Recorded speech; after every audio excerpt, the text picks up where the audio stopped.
Let's dig into all of that, as well as this past week's most recent Republican debate with four prominent conservative voices. Brooks Patterson is the Oakland County Executive, back with us again. Daniel Howes, business columnist for the Detroit News, is with us. Kathy Hoekstra, political blogger, back with us again. And so is syndicated political cartoonist Henry Payne. And Henry, let me start with you.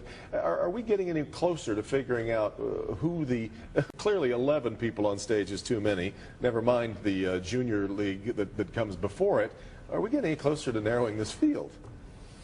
Well, clearly we are, because Rick Perry just dropped out. You know, my pal Dan here, actually, I think has had a really good insight into all this, which is the Republican Party dominates this country right now. And so you have so many Republican governors, 35, you have the House and the Senate control, that to reshape a party that's adrift. The Republican Party right now has got no leadership from the Republican. That's those that are praying and hoping that Donald Trump ends up being the guy who can somehow stay out in front of the polls. They would love to run against him. Yeah, I'm sure they would.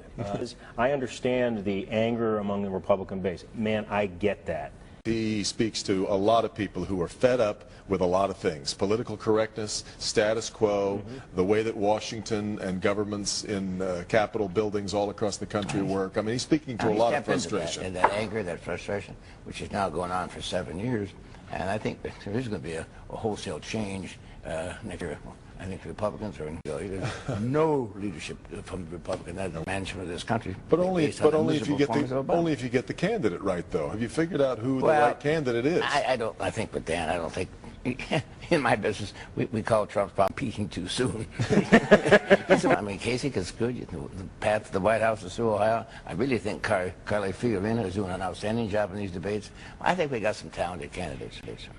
I think what Trump is able to do, though, I agree with you. He is tapping into some of these things that people are frustrated with, but he's doing so in a populist way. He's doing it unlike the hardcore Tea Party type folks who are trying to, appeal to us folks who are trying to, appeal to a small, like something else that Trump is doing, and whether you agree with him being bombastic and all these other things and vague.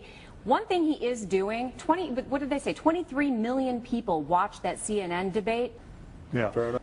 Yeah. Fair enough. Well, I think that's a really good point. No leadership from the Republican. And lack of leadership,